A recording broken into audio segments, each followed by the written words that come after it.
नमस्कार, स्वागत है आपका ईटी नाउ स्वदेश पर। मैं हूं आपके साथ पूजा त्रिपाठी और आप देख रहे हैं गुड मॉर्निंग स्वदेश। और आगे शो में हम बात करेंगे खबरों वाले शेयर्स की, साथ ही बाजार पर पहली रणनीति भी आपको बताएंगे। कुछ ही देर में एक्सपर्ट हमारे साथ शामिल होंगे जो कि आपको समझाएंगे कि आज बाजार में क्या करें। और इसके अलावा ब्रोकरेज हाउस की नजर कहां पर है, कमोडिटी मार्केट का पूरा एक्शन एक एक करके आपके सामने रखेंगे।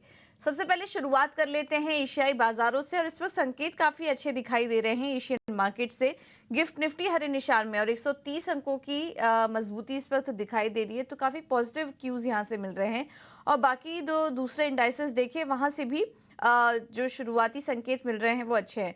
कोरिया के बाजार हरे निशान में हैं, चीन के बाजार भी हल्के हरे निशान में कारोबार कर रहे हैं। हांगकांग के बाजार 1.25% ऊपर, और जापान के बाजार देखिए वहां पर 1% की मजबूती देखने को मिल रही है। इसके अलावा आज ऑस्ट्रेलिया में मॉनेटरी पॉलिसी होगी, तो देखना होगा कि वहां पर भी सेंट्रल बैंक की तरफ से क्या कुछ फैसला निकल कर आता है। फिलहाल पॉजिटिव संकेत एशियाई बाजारों से, और अमेरिकी बाजारों से बात करें तो वहां से भी संकेत अच्छे दिखाई दे रहे हैं। तीनों ही इंडाइसेस की जो क्लोजिंग हुई वो पॉजिटिव हुई। डाउ जोन्स में करीब करीब 200 अंकों की तेजी देखने को मिली है, और लगातार 4 दिनों की जो गिरावट थी उस पर ब्रेक लगा और अच्छी मजबूती डाउ जोन्स में दिखी।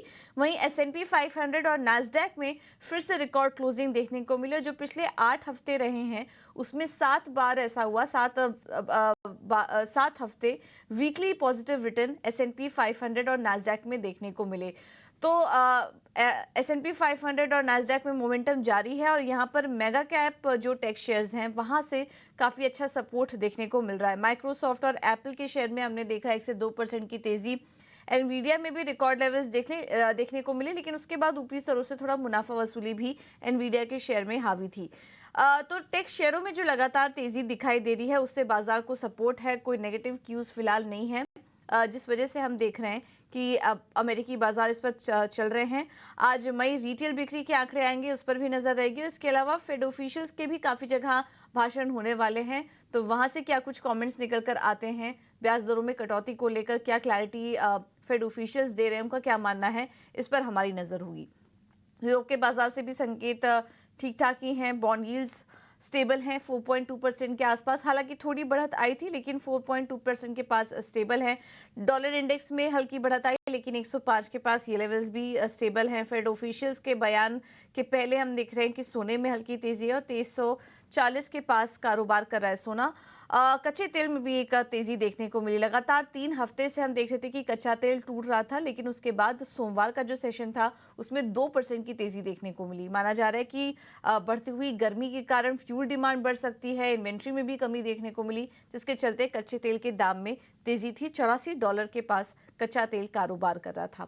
तो इस वक्त क्रूड को छोड़ दें, जो कि थोड़ा नेगेटिव होगा भारतीय बाजारों के लिए अगर बात करें तो, लेकिन बाकी सारे जो क्यूज मिल रहे हैं इस वक्त सुबह सुबह वो ठीक ठाक ही हैं। और एशियाई बाजारों से गिफ्ट निफ्टी से जो इंडिकेशन मिल रहा है वो भी पॉजिटिव है। 23,500 के ऊपर इस वक्त गिफ्ट निफ्टी दिखाई दे रहा है, तो संकेत ठीक ठाक ही हैं। एक बार एफआईआईज और डीआईएस के आंकड़े देख लेते हैं, और यहाँ से भी संकेत अच्छे दिखाई दे रहे हैं, क्योंकि कल के दिन हमने देखा था कि डीआईएस और एफआईआईज दोनों की तरफ से ही खरीदारी देखने को मिली। कैश मार्केट में एफआईआईज की बात करें तो करीब 1616 करोड़ की खरीदारी हुई है, वहीं डीआईआईज ने 1556 करोड़ की खरीदारी उनकी तरफ से देखने को मिली। तो कैश मार्केट में खरीदारी का आंकड़ा है जो कि पॉजिटिव है। यहाँ पर ये 17 मई का आंकड़ा है, हम आपको बता दें, क्योंकि कल ईद के मौके पर भारतीय बाजारों में कारोबार नहीं था, भारतीय बाजार कल बंद थे। तो ये कुछ आंकड़े हम आपको बता रहे हैं। इंडेक्स फ्यूचर की बात करें तो एक बार प्लेट हम गलत सही चला देंगे। ये जो आंकड़ा है 17 मई का नहीं है, ये इसमें थोड़ा करेक्शन कर देंगे। लेकिन बाकी सारे आंकड़े अगर देखें तो इंडेक्स फ्यूचर में 747 करोड़ की बिकवाली का आंकड़ा देखने को मिल रहा है, और बाकी सभी आंकड़े भी आपकी स्क्रीन पर हैं। तो ये कुछ आंकड़े इस वक्त निकल कर आ रहे हैं। तो एफआईआईज और डीआईएस के आंकड़ों की भी बात करें तो इस वक्त बेहतर संकेत मिल रहे हैं। लेकिन इन आंकड़ों को देखते हुए और इन क्यूज को देखते हुए आज भारतीय बाजारों में क्या करें, कौन से लेवल्स इंपॉर्टेंट होंगे, ये एक बार समझ लेते हैं। और हमारे साथ निफ्टी और बैंक निफ्टी पर बात करने के लिए डिम्पी कालरा जुड़ चुके हैं। Dimpy, good morning. लास्ट पूरा हफ्ता तो हमने देखा बाजार एक दायरे में ही कारोबार कर रहा था, लेकिन फ्राइडे की क्लोजिंग थोड़ा ऊपरी स्तरों पर हुई है। लेकिन आज की ओपनिंग कैसी हो सकती है और किन लेवल्स पर नजर रखें एक लंबी छुट्टी के बाद? देखिए, मार्केट के अंदर ऐसा कोई डाटा खराब नहीं है पूजा, और मार्केट ने लगातार अपने आप को ये बात प्रूव भी की है। और अगर आप इंस्टीट्यूशनल का डाटा देखेंगे, वो भी बढ़कर 47% लॉन्ग हो चुका है, यानी कि एफआईज का नंबर की मैं बात कर रहा हूँ। अगर आप डीआईज देखेंगे तो वो भी नियर अबाउट करीब-करीब 47% अराउंड है। अगर आप रिटेल देखेंगे तो नियर अबाउट वो भी करीब 52% है। यानी कि सबकी होल्डिंग लॉन्ग साइड पे नियर टू 50% है। यानी कि 50% सभी लॉन्ग करके बैठे हैं मार्केट के अंदर। और ये सामने के सामने इसलिए लॉन्ग हुआ है क्योंकि अब सामने एक तो इजीली सरकार बन गई, और दूसरा क्या, बजट की डेट भी आ रही है। हो सकता है शायद सेकंड या थर्ड वीक में बजट की अनाउंसमेंट हो जाए, तो उससे पहले की एक राउंड ऑफ बाइंग हो सकता है मार्केट के अंदर स्पेसिफिक स्टॉक्स होते हुए दिखे। रही बात इंडाइसिस की, देखिए इंडाइसिस के अंदर एक बात समझ लीजिए कि जब तक 550 वाली रेंज को हम क्लोजिंग बेसिस पे पार नहीं करेंगे, तब तक शॉर्ट्स वालों का पूरा डर नहीं बैठेगा। कल के अगर आप क्लोजिंग यानी कि लास्ट क्लोजिंग चेक करेंगे तो 450 की क्लोजिंग हुई है, 23,450 के आसपास की। तो ये रेजिस्टेंस एरिया है एक्चुअली, और यहीं से शुरुआत मानी जाती है। तो करीब 100 पॉइंट मार्केट को भी और न केवल चल के बल्कि क्लोज करके दिखाना होगा। एक चीज ध्यान रखिएगा, सोमवार को हमारे बाजार तो बंद थे, लेकिन इंटरनेशनल मार्केट्स खुले थे। और अगर वहां पे देखेंगे तो इस सेकंड डे का यानी कि 2 दिनों का एक साथ में रिफ्लेक्शन आपको आज इंडियन मार्केट्स में दिखेगा। तो हो सकता है आज सुबह हम 550 500 वाली रेंज को भी पार कर जाए, लेकिन वो क्लोजिंग बेसिस पर भी चाहिए, उसके बाद सेलिंग ना आ जाए। एक और चीज, fresh long position Nifty bank Nifty दोनों के अंदर देखी है। नए वालों को भी आना नहीं चाहिए, नए वालों को ना थोड़ा डिप में आना चाहिए। मैं उसकी वजह बता सकता हूँ। तो मार्केट थोड़ा स्लो हो गया है बिकॉज ऑफ वॉलेटिलिटी इंडेक्स गिर गया है। और दूसरा क्या है, मार्केट के बजट का जो ट्रिगर है वो थोड़ा भी दूर है, और उससे पहले काफी समय है मार्केट के पास। ठीक, तो एक तभी एक्सपायरी भी दूर है, 27 तारीख की डेरिवेटिव एक्सपायरी है अभी भी। तो नियर बाय का कोई मेजर ट्रिगर नहीं है जिसकी वजह से बाजार शॉर्ट कवरिंग से शॉर्ट्स को ट्रैप कर दे। और कोई बड़ी बात नहीं कि शॉर्ट्स वापस से प्रेशर बनाए और नीचे मार्केट को नीचे की तरफ धकेल दे।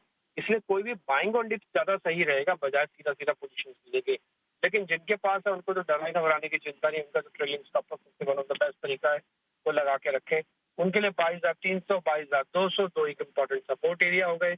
और ऊपर जाते समय पहले 500 फिर 550, ये एरिया अगर पार हो जाएंगे तो फिर नए लेवल भी आप मार्केट के अंदर देखेंगे। दूसरा बैंक निफ्टी के अंदर आते हैं। बैंक निफ्टी के अंदर भी यही है, 50,000 के ऊपर की जस्ट हमको क्लोजिंग मिली है 50,002 की। तो आप चाहें तो एक 48,800, बाकी 49,800, 49,500 दो एरिया का एक स्टॉप लॉस लगा सकते हैं। जो पुराने वाले लोग हैं, नए वाले लोगों को भी डिप में ही आना चाहिए, सीधा सीधा परचेज नहीं करना चाहिए अभी भी। और उनका भी जो टारगेट होगा वो करीब 50,200 50,500 तक का भी फिलहाल अभी टारगेट बनता है। ऑप्शन ट्रेडर्स को अगर काम करना भी तो इंट्राडे करें, कोई बड़ी पोजीशन बीटीएसटी या एसटीबीटी वगैरह ना करें। 4-5 शेयर एफ एंड बैंक के अंदर है, जो कि एक नॉर्मल रूटीन एक्सरसाइज है। एफआईसी होल्डिंग में करीब करीब 1% उनकी होल्डिंग और बढ़ी है, वो 47% हो गया 46% लॉन्ग से। और ऐसा कोई डाटा नेगेटिव और बहुत ज्यादा एग्रेसिव नहीं है। आज ग्लोबल मार्केट के सेटअप को देखते हुए हम फ्लैट टू पॉजिटिव खोल सकते हैं, इनफैक्ट थोड़ा गैप के साथ भी खोलेंगे क्योंकि हमको मंडे का भी कैचअप करना है। तो उसके बाद हो सकता है बाजार एक साइडवेज हो जाए। तो फिलहाल जब तक 550 पार नहीं होता तो बड़ी पोजीशन को कैरी ना करें। ठीक है, तो 550 जब तक पार नहीं होता तो बड़ी पोजीशन कैरी ना करें, और शुरुआत थोड़ी गैप अप ओपनिंग हो सकती है, लेकिन उसके बाद दायरे में रहेगा क्योंकि क्यूज फिलहाल पॉजिटिव मिल रहे हैं, इसलिए कुछ नेगेटिव तो दिखाई नहीं दे रहा है बाजार में, लेकिन एक साइडवेज कारोबार यहाँ पर देखने को मिल सकता है। तो ये है आज बाजार के लेवल्स हमने आपको बताया। सपोर्ट और रेजिस्टेंस लेवल भी निफ्टी और बैंक निफ्टी के आप नोट डाउन कर सकते हैं। लेकिन ऐसे बाजार में ट्रेड कैसे लें, किन स्टॉक्स में, किन सेक्टर्स में नज़र होनी चाहिए, ये भी एक बार समझ लेते हैं। हमारे साथ बाजार पर रणनीति देने के लिए ये सिक्योरिटीज से लक्ष्मीकांत शुक्ला जी जुड़ चुके हैं। लक्ष्मीकांत जी, थैंक यू सो मच इटीना उस प्रदेश को समय देने के लिए। बताइए आज क्या करें निफ्टी और बैंक निफ्टी में, और किन स्टॉक्स में ट्रेड करें, ये भी बताइए। सुप्रभात पूजा जी। जैसा कि हमने पिछले 5 दिनों में निफ्टी का ट्रेडिंग रेंज देखा है, जो कि 285 से लेकर 300 के बीच में ही निफ्टी ट्रेड कर रही है। अपर साइड लेवल पे एक राइजिंग अपर स्लोपिंग लाइन का रेजिस्टेंस फेस करने को मिल रहा है निफ्टी को, जो कि 23,500 से लेकर 550 के जोन में आ रहा है। जब तक निफ्टी इसके ऊपर एक डिसाइसिव क्लोज नहीं देती है, तब तक रेंज बाउंड मूवमेंट बना रहेगा निफ्टी में। हालांकि निचले स्तर पे 23,300 से लेकर 23,200 तक का सपोर्ट भी दिखाई दे रहा है, और मुझे लगता है कि निफ्टी इस सपोर्ट को मेंटेन करेगी और ज्यादा दिनों तक ये साइडवे मूवमेंट ट्रेड नहीं कर पाएगी और हमें एक अपसाइड का ब्रेकआउट मिलेगा। तो अगर निफ्टी 23,500 के ऊपर की क्लोजिंग देती है तो हमारे जो नेक्स्ट लेवल रहेंगे वो 23,750 से लेकर 24,000 तक के रहेंगे, और जो हमारा जो सपोर्ट रहेगा, जो मेजर सपोर्ट है, वो 23,200 रहेगा। यही हाल बैंक निफ्टी का भी है। बैंक निफ्टी भी अपर लेवल्स पे सेलिंग प्रेशर फेस कर रही है। जब भी वो 50,200 से 50,250 के आसपास आती है तो वहां पर एक सेलिंग प्रेशर बैंक निफ्टी में दिखाई देता है। निचले स्तर पे इसके जो सपोर्ट है वो जो इमीडिएट सपोर्ट है 49,500 के आसपास आ रहा है, और ये रेंज बाउंड मूवमेंट तभी खत्म होगा या तो बैंक निफ्टी 50,250 के ऊपर ट्रेड करना स्टार्ट करे या 49,500 के नीचे ट्रेड करना स्टार्ट करे। अगर 49,500 के नीचे बैंक निफ्टी चलती है तब जो उसके नेक्स्ट लेवल होंगे वो आ रहे हैं 49,000 के। हालांकि अगर हम ब्रॉडर मार्केट को देखें तो वो आउट परफॉर्म कर रहे हैं। और जो हमारे थीमेटिक सेक्टर हैं जैसे कि डिफेंस हुआ, इंश्योरेंस हुआ, शुगर हुआ, ये आउट परफॉर्म कर रहे हैं। तो मुझे लगता है कि आने वाले समय में हमारे मार्केट में तेजी बनी रहेगी। अब बात कर लेते हैं स्टॉक्स की जो मुझे काफी अच्छे लग रहे हैं। पहला जो स्टॉक है मेरा वो है बजाज फाइनेंस।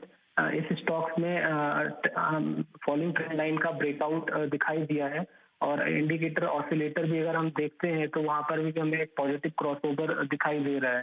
तो हमें बजाज फाइनेंस बाय करना चाहिए 7,320 से लेकर 7,340 के जोन पर। इसमें जो हमारा टारगेट रहेगा वो रहेगा 7,740 का, और हमें स्टॉप लॉस रखना है 7,140 का। दूसरा जो मेरा पिक रहेगा वो रहेगा अदानी पोर्ट का। इस स्टॉक में हम अपना जो प्राइजेस के जो लेवल्स हैं वो सारे की मूविंग एवरेज के ऊपर सस्टेन कर रहे हैं, और हमें फ्राइडे को एक कंसोलिडेशन ब्रेकआउट देखने को भी मिला था। तो मुझे लगता है कि आने वाले समय में इसमें तेजी बनी रहेगी।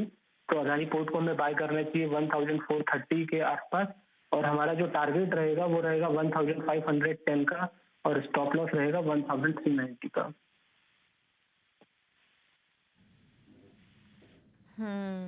बिल्कुल। तो अदानी पोर्ट्स 1510 के टारगेट के लिए, और बजाज फाइनेंस भी अच्छा लग रहा है आज के लिए, यहाँ पर भी आप नजर रख सकते हैं खरीदारी करने के लिए। थैंक यू लक्ष्मीकांत जी समय देने के लिए और ये रणनीति सुझाने के लिए। वीकेंड काफ़ी ढेर सारी खबरें भी आई हैं। अहम खबरें कौन कौन सी आई ये बताने के लिए शरद हमारे साथ जुड़ चुके हैं। शरद, गुड मॉर्निंग, बताइए। गुड मॉर्निंग पूजा। अगर खबरों वाले शेयर्स पे फोकस करें तो हिंदुस्तान एरोनॉटिक्स फोकस में रहने वाले हैं, और यहाँ पे जो है कंपनी को रिक्वेस्ट फॉर प्रपोजल जो आया है मिनिस्ट्री ऑफ डिफेंस से आया है। ये लगभग 156 लाइट कॉम्बैट हेलीकॉप्टर के लिए। ये ऑर्डर का साइज़ जो है बड़ा है, 45,000 to 50,000 करोड़ का एस्टिमेटेड है ये ऑर्डर साइज़ हो सकता है। उसके कारण डिफेंस स्टॉक्स में भी जो आज मूवमेंट देखने मिल सकता है। HFCL भी फोकस में रहेगा, और यहाँ पे बहुत सारे पॉजिटिव न्यूज़ फ्लोज देखने मिल रहे हैं। उनको एग्जेम्पशन मिल गया यूरोपियन कमीशन की जो एंटी डंपिंग ड्यूटी लगी है आपके OFC प्लेयर्स यानी कि ऑप्टिकल फाइबर केबल प्लेयर्स पे। ये सिर्फ एकमात्र इंडियन कंपनी है जिनको जो एग्जेम्पशन मिली है। जो बाकी इंडियन ऑप्टिकल फाइबर कंपनीज है उन पे जो है ये ड्यूटी इम्पोज किया गया। और हाल ही में हमने खबर के सेगमेंट में लास्ट वीक हमने बताया था कि जुलाई से भारत नेट के जो ऑर्डर्स हैं वहाँ पे भी HFCL को बड़ी ऑर्डर्स मिल सकती है। तो इस स्टॉक को ज़रूर अपने रडार में रखिएगा, और टेक्निकल्स में भी एक अच्छी मूवमेंट देखने मिल रही है। जोमेटो की बात करें तो पहले उन्होंने कंफर्म किया कि उनका जो है बातचीत चल रहा है पेटीएम के साथ, जहाँ पे वो मूवी टिकटिंग इवेंट्स बिजनेस ले सकते हैं। उन्होंने क्लैरिफिकेशन भी दिया कि अभी कोई बाइंडिंग डिसीजन नहीं हुआ है, और करंट स्टेज में जो है कुछ पुख्ता नहीं हुआ, अभी सिर्फ बातचीत ही चल रही है। तो एक क्लैरिफिकेशन भी ओवर द वीकेंड जोमेटो ने दिया है। एलेम्बिक फार्मा की बात करें तो US FDA अप्रूवल आई है आपके स्वेलिंग ट्रीटमेंट ड्रग को लेके। और TCS के लिए एक थोड़ी सी नेगेटिव न्यूज़ फ्लो है। यूनाइटेड स्टेट्स की जो डिस्ट्रिक्ट कोर्ट है उन्होंने कहा है कंपनी को कि लगभग 1600 करोड़ रुपए की पेमेंट यानी $194 मिलियन जो है दे सकते हैं, जहाँ पे ऑफकोर्स ट्रेड सीक्रेट इश्यूज़ आए हैं। हालांकि कंपनी ने कहा कि वो अपील भी करेंगे। तो यहाँ से थोड़ी सी नेगेटिव डेवलपमेंट TCS के लिए देखने मिल रही है। वही बाइकॉन के बारे में बात करें तो US FDA की विशाखापट्टनम प्लांट की इंस्पेक्शन कंप्लीट हो गई है, लेकिन याद रखिए 3 ऑब्जर्वेशंस आए हैं। तो ऑफकोर्स स्टॉक में जो है निगरानी रहेगी। JNK इंडस्ट्रीज़ लगभग 3,800 करोड़ का मार्केट कैप का कंपनी है आपका। यहाँ पे इनको जो है फर्नेस रिलेटेड सर्विसेज देते हैं ये कंपनी, और यहाँ पे इनको एक बड़ा ऑर्डर आया है 700 से 1000 करोड़ रुपए का ऑर्डर आया है, और ये आया है रिलायंस इंडस्ट्रीज से। तो इसलिए ये बहुत इंपॉर्टेंट हो जाता है। और ये गैस क्रैकिंग फर्नेसेस होती है उसको लेके जो है ये ऑर्डर्स देखने मिली हैं। JM फाइनेंशियल की बात करें तो एडमिनिस्ट्रेटिव वार्निंग लेटर फिर आया है सेबी से, जहाँ पे वो मर्चेंट बैंकर थे कुछ NCDs इश्यूज़ में उसके कारण जो पास्ट के पब्लिक इश्यूएंस हुए थे एनसीडीज़ होता है आपको non convertible debentures. IFL finance के नतीजे आए, थोड़ी सी ऑफकोर्स डिले हुई थी। Q4 नंबर्स देखे तो largely weak set of numbers आए थे। नेट इंटरेस्ट इनकम तो 28% गया, लेकिन पैट में जो है थोड़ी गिरावट आई, 6% नेगेटिव आया। अब इसका कारण यह है कि आरबीआई ने गोल्ड लोन बैन लगाया था और यहाँ पे जो है हायर प्रोविजनिंग देखने मिली। गोल्ड की AUM भी 5% सीक्वेंशियली गिर गई थी और कंपनी ने 4 जून को ही अनाउंस कर दिया था कि जो इश्यूज़ रेज हुए थे आरबीआई की वो रेक्टिफाई हो गए हैं और इम्पॉर्टेंटली उनकी जो रिपोर्ट थी आरबीआई की, जो ओवरऑल इंस्पेक्शन रिपोर्ट, वो भी कंप्लीट हो गई थी। और हमने खबर में भी बताया था कि अगले 6 से लेकर 8 हफ्ते में जो है हम देख सकते हैं कि रिस्ट्रिक्शंस भी खुल सकती है आईएफएल फाइनेंस के लिए। और आखिर में जी एंटरटेनमेंट एंटरप्राइज, इसके बारे में बताएं तो शेयर होल्डर्स की मीटिंग है जहाँ पे वो अप्रूव करेंगे लगभग 2000 करोड़ रुपए का जो है कैपिटल फंड रेज रहेगा। तो ऑफकोर्स ये इंपॉर्टेंट न्यूज़ फ्लो जो है ओवर द वीकेंड देखने मिल रहे हैं और एक्शन जो है अक्रॉस पॉकेट्स आज देखने मिलेगा। बिल्कुल, तो काफ़ी ढेर सारी इंपॉर्टेंट खबरें आई हैं। HAL पर नज़र रखिए, 50,000 करोड़ के ऑर्डर के लिए RFP मिला। HFCL, जोमेटो जैसी कंपनियां फोकस में रहेंगी। TCS पर भी नज़र रखिए, एक नेगेटिव खबर है। और इसके अलावा IIFL फाइनेंस के भी नतीजे आए हैं, यहाँ पर भी फोकस रहेगा। तो ये तो हुई खबरों वाले शेयर्स की बात, लेकिन ब्रोकरेज रिपोर्ट के रडार पर कौन कौन से स्टॉक्स हैं बताने के लिए गौरव है मौजूद। गौरव बताइए। जी हाँ, तो सबसे पहले शुरुआत करते हैं महिंद्रा एंड महिंद्रा के साथ, क्योंकि कई पे ब्रोकरेजेस के तरफ से हमें यहाँ पे एक अपग्रेड देखने को मिल रहा है प्राइस टारगेट में। तो सबसे पहले बात करते हैं नोमुरा की, जहाँ पे उन्होंने टारगेट प्राइस जो है वो बढ़ा के 3,374 रुपीज़ का किया है। उनका मानना है कि आगे जाके BEV सेगमेंट जो है उसमें कहीं पे एक प्रीमियम सेगमेंट में हमें ग्रोथ देखने को मिल सकती है। फार्म मशीनरी ऑलरेडी एक अच्छे लेवल पे है। इसी के साथ साथ महिंद्रा एंड महिंद्रा जो है उसके तरफ से कंटिन्यू कर रहे हैं नोमुरा जो है एक्सपेक्ट करना एक अच्छा मार्केट बीटिंग ग्रोथ जो है वो हमें देखने को मिल सकता है महिंद्रा एंड महिंद्रा की तरफ से, ऐसे नोमुरा का मानना है। अगली बात करते हैं गोल्डमैन सैक्स की, क्योंकि उन्होंने भी टारगेट प्राइस जो है वो बढ़ा के 3,090 रुपीज़ का किया है, क्योंकि उनका भी मानना यह है कि आगे जाके कहीं पे जो ग्रोथ सेगमेंट्स है जैसे लाइफ स्पेस और सर्विसेज बिजनेस है, यहाँ पे एक अच्छा ग्रोथ हमें आगे जाके देखने को मिल सकता है। अगली बात करते हैं IIFL फाइनेंस की, जहाँ पे Q4 के रिजल्ट जो है वो कंपनी ने प्रेजेंट किए थे 15 को, और इसी के साथ साथ जेफरीज ने होल्ड रेटिंग बरकरार रखते हुए टारगेट प्राइस जो है वो 465 रुपीज़ का किया है। उनका मानना है कि कहीं पे प्रॉफिटेबिलिटी में एक मिस देखने को मिला। अगर हम जेफरीज के एस्टिमेट्स की बात करें तो कहीं पे हमें गोल्ड AUM में भी 5% का एक फॉल देखने को मिला, और उसका मेन रीज़न ये है कि जैसे हमें पता है कि RBI ने बैन किया था ये जो गोल्ड पोर्टफोलियो है उसके ऊपर। इसी के साथ साथ IIFL का मानना यह है कि कहीं पे RBI का जो बैन था और जो इश्यूज़ है वो कहीं पे रेक्टिफाई हो चुके हैं, बट आगे जाके नज़र रखना काफ़ी ज़रूरी रहेगा, और इसीलिए फिलहाल के लिए उन्होंने होल्ड रेटिंग जो है वो बरकरार रखा है। अगली बात करते हैं नायका की, क्योंकि नायका ने इन्वेस्टर्स डे जो है वो रखा था, और इसी के साथ साथ अगर ब्रोकरेजेस की माने तो उन्होंने कहीं पे जो न्यूट्रल स्टांस है वो एक बरकरार रखा है। तो अगर बैंक ऑफ अमेरिका की बात करें तो उन्होंने न्यूट्रल रेटिंग बरकरार रखते हुए टारगेट प्राइस जो है वो 186 रुपीज़ का दिया है। उनका मानना है कि आगे जाके जो स्ट्रॉन्ग ग्रोथ टारगेट्स है वो काफ़ी अच्छे हैं, पूरे अक्रॉस सेगमेंट जो है वो स्ट्रॉन्ग ग्रोथ टारगेट्स कंपनी ने रखे हैं। आगे जाके उनको अपसाइड रिस्क जो है वो देखने को मिल रहा है कंपनी को, और एक सरप्राइज भी हमें देखने को मिल सकता है अगर जो टारगेट्स है और अगर कंपनी ने प्लान्स है वो एग्जीक्यूट किए अच्छे से। तो इसी के साथ साथ गोल्डमैन सैक्स ने भी न्यूट्रल रेटिंग बरकरार रखते हुए टारगेट प्राइस जो है वो 140 रुपीज़ का दिया है। उनका मानना है कि कहीं पे गाइडेंस जो है फैशन में और B2B वर्टिकल में वो काफ़ी अच्छा है, और इसी के चलते हुए उन्होंने ये जो CAGR ग्रोथ है BPC सेगमेंट में वो, और कहीं पे जो GMV सेगमेंट का CAGR ग्रोथ है वो कहीं पे 26% पे जो है वो एस्टिमेट किया है। अगली बात करते हैं मैक्वेरी की, उन्होंने अंडरवेट रेटिंग बरकरार रखते हैं, टारगेट प्राइस जो है वो 135 रुपीज़ का दिया है। उनका मानना है कि कहीं पे आगे जाके GMV सेगमेंट में नायका से ग्रोथ देखने को मिल सकता है, जो कि मिड टू हाई टीन्स में हो सकता है, और आगे जाके कैपिटल इंटेंसिटी जो है वो सेम ही रहने की काफ़ी ज़्यादा चांसेस है। आखिर में बात करते हैं वेदांता की, क्योंकि CLSA ने जो टारगेट प्राइस है वो बढ़ा के 520 रुपीज़ का किया है, और बाय रेटिंग जो है वो बरकरार रखा है, क्योंकि उनका मानना है कि कहीं पे ऑपरेशनल इंप्रूवमेंट देखने को मिल रहा है, कंपनी का फोकस भी उसी तरफ है। आगे जाके हमें कहीं पे अर्निंग्स जो है जिंक और ऑयल में वो भी बढ़ने की काफ़ी ज़्यादा चांसेस है। एल्यूमिनियम जो है वो काफ़ी एक की वैल्यू प्रोड्यूसर हो सकता है कंपनी के लिए, और इसी के चलते उन्होंने टारगेट प्राइस बढ़ा के 520 रुपीज़ का किया है। तो ब्रोकरेजेस की तरफ से ये सब कंपनीज में हमारी नज़र काफ़ी ज़्यादा रहेगी, क्योंकि एक स्ट्रॉन्ग व्यू जो है वो आज के दिन में हमें देखने को मिल रहा है। बिल्कुल, थैंक यू गौरव आपका ये पूरा अपडेट देने के लिए। चलिए अब कुछ क्विकली कमोडिटी मार्केट का भी एक अपडेट ले लेते हैं, वहाँ मौके कहाँ पर दिखाई दे रहे हैं ये बताने के लिए SMC ग्लोबल की वंदना भारती हमारे साथ जुड़ चुकी हैं। वंदना, थैंक यू सो मच समय देने के लिए। बताइए, सोने चांदी से पहले शुरुआत करते हैं, एक हल्की तेज़ी आई है, खरीदारी का ही ट्रेड लेके चलें गोल्ड और सिल्वर में? नहीं पूछा। अभी इनिशियली हम लोगों ने कल एक फॉल आता हुआ देखा था।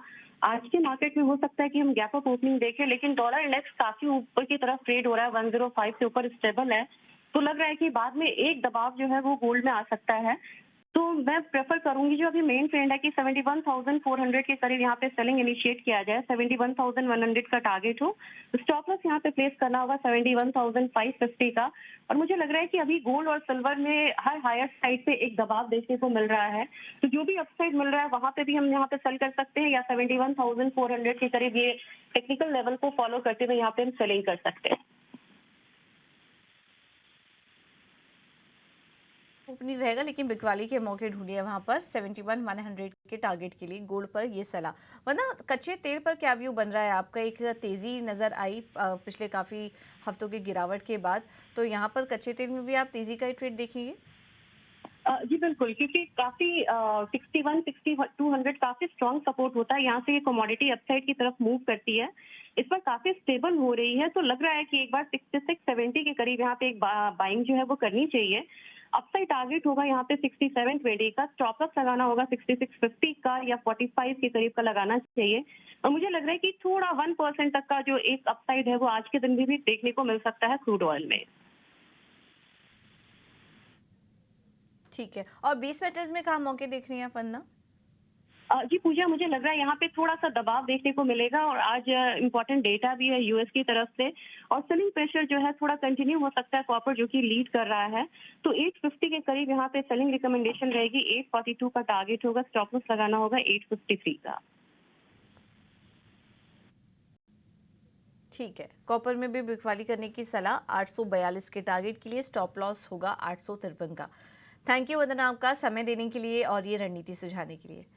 चलिए फिलहाल इस शो में इतना।